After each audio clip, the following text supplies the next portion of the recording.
সকাল সকাল কোদাল নিয়ে মাঠে রোদে ঠাপ ঠাপে যাচ্ছে, এদিক ওদিক কেউ নেই, তাহলে একবার টেনে নেই।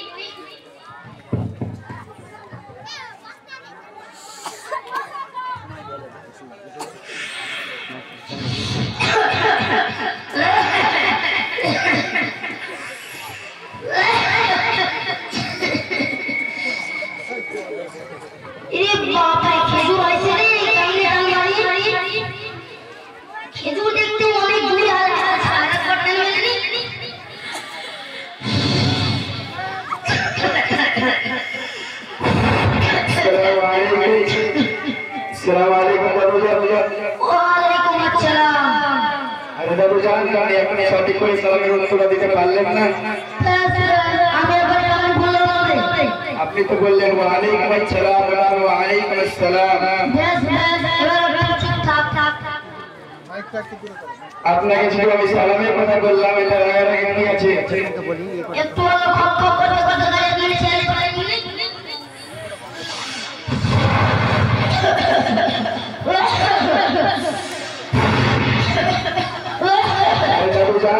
আপনি গাঁজা খান, আপনি জানেন না গাঁজা খাওয়া হারাম? আল্লাহ পাকের পবিত্র কোরআনে লেখা। দাদু জান আপনাকে প্রশ্ন করি, কোরআনে মধ্যে কি পারা? 15টি। নাউযু বিল্লাহ, আপনি মুসলমান হয়ে জানলেন না কোরআনে মধ্যে 30টি পারা রয়েছে। আর খেজুর দিতে ভালোবাসি। আরে খেজুর আমি তুলছি সূরাতুল বাকারা বিসমিল্লাহ নেই। না দাদু জান, সূরাতুল বাকারা নাই, সূরাতুল তাওবা বিসমিল্লাহ নেই। তোর সাথে কথা বলতে বলতে আমার গাজার আমারটাই পড়ে কামটা লাগিয়ে দিই।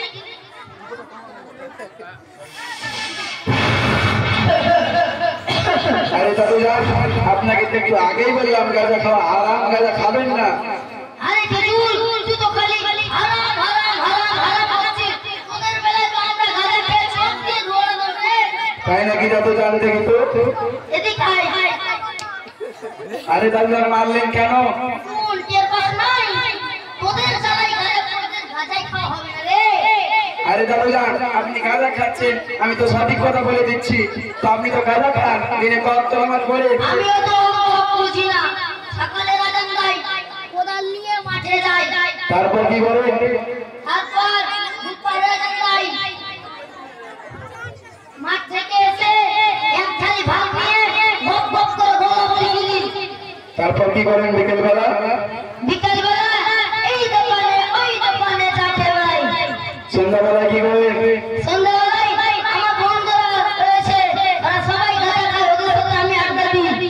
আর রাত্রিবেলা নামাজটা পড়েন, ঈশার নামাজটা পড়েন?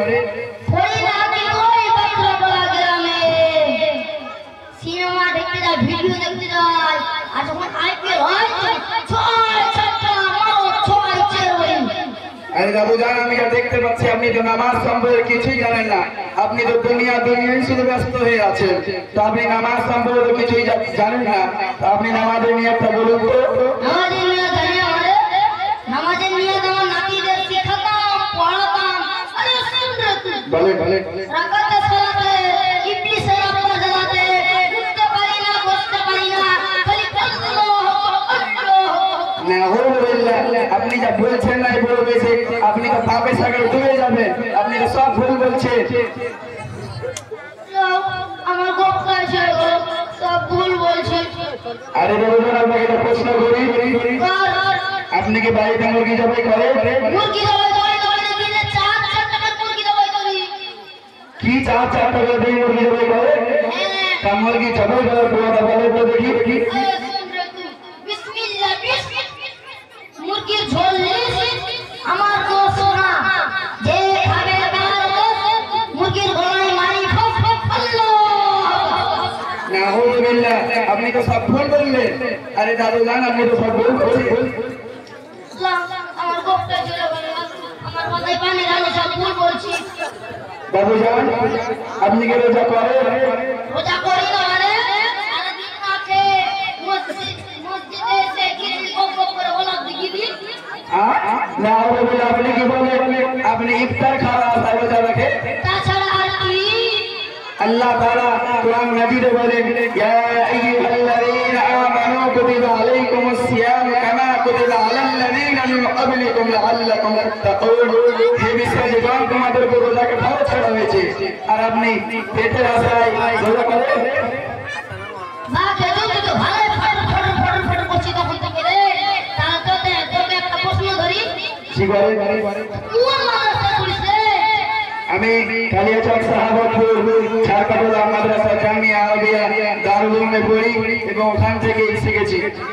আপনাদের বড় হুজুরের নাম কি রে? আমাদের বড় হুজুরের নাম হাফিজ আইনুল হক সাহেব। আমি সকাল থেকে নিয়ে সন্ধ্যা অবধি মাথার ঘাম আয়ে ফেলে কাজ করি, কোনো ফল পাই না। তোর কথা শুনে আমি মাদ্রাসাতে ভর্তি হতে চাই। তা হবে কেন? কেন হবে না? তো তা গাঁজা খাওয়া ছাড়তে হবে, আপনাকে হারাম জিনিস থেকে বঞ্চিত হতে হবে, নামাজ পড়তে হবে।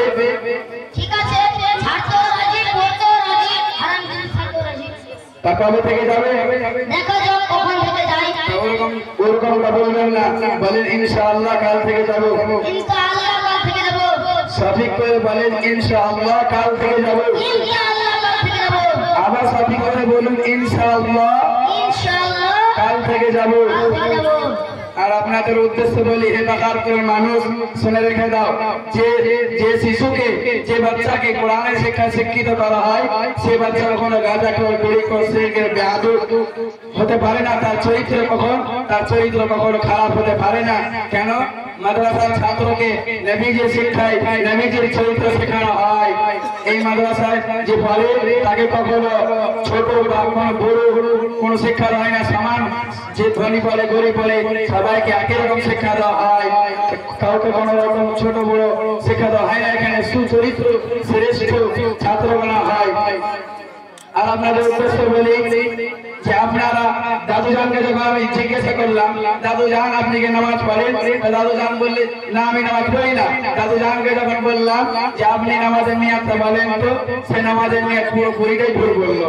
তো দাদু আপনাদের সামনে, দাদু পুরোটা জিন্দেগি আপনাদের সামনে উপস্থিত করলাম। এই আপনার দাদুজানের মতন যদি আপনাদের জিন্দেগি চলতে থাকে, তো আল্লাহ তাআলা বলছেন ওয়া ইন্নাল ফুজ্জারা ফি জাহিম, पूरे काज करने वालों जहन्नम में धकेल दे जाएगी उसको। وآثر الحياة الدنيا فإن الجحيم هي المأوى। তোমাদের হাতে কর্মফল তোমাদেরকে জাহান্নামে নিয়ে যাবে। আমি নিজে কারোর উপর জুলুম করে তোমাকে জাহান্নামে দেব না। তারপরে আয়াত আল্লাহ বলছে আম্মা মান খাফা মাকাম রাব্বিহি ওয়া নাহা আন-নাফসা আনিল হাওয়া ফাইন্নাল জান্নাতা হিয়াল মাওয়া। আর আমার যে বান্দা আমার সামনে দাঁড়িয়ে তার পাই টু পাই জীবনে বানাই আমার মিসকাল যারাতিন খায়রান ইয়ারা, যেখানে আমি যারা হিসাব নিব, এই যারা হিসাবে যত অন্তরে ভয় থাকবে যে আমার সামনে আল্লাহর সামনে দাঁড়িয়ে আমাকে জবাব দিতে হবে। এই ভয় যদি কার দিলে চলে আসে, তাহলে আমি নবী তাকে সুসংবাদ দিয়ে দিই, ফাইনাল জান্নাতু হিয়াল মাওয়া, তাকে জান্নাতের সুসংবাদ দিয়ে দিই। এখান থেকে আমরা শিক্ষা, আপনাদের কাছে মেসেজ গেল, আপনাদের কাছে সবক গেল যে দাদুর জিন্দগির মতন যদি জিন্দগি আপনাদের থেকেই যায় এখন পর্যন্ত, তাহলে আপনারা শেষ দিন আপনারা দিন রাত জাহান্নামের দিকে থাকেন। যদি আপনাদের দিন যায় রাত হচ্ছে, আপনারা জাহান্নামের দিকে চলে যাচ্ছে। নিজেকে বদলান, আল্লাহ ছাড় দেয়, ছেড়ে দেবে না। আসসালামু আলাইকুম। ওয়ালাইকুম আসসালাম। আরে দাদুদা, আপনি এখন সালাম ঠিক করে দিতে পারলেন না? বলেন ওয়া আলাইকুম আসসালাম। ওয়ালাইকুম আসসালাম। আবার সঠিক করে বলেন ওয়া আলাইকুম আসসালাম। ওয়ালাইকুম টক বেগুন।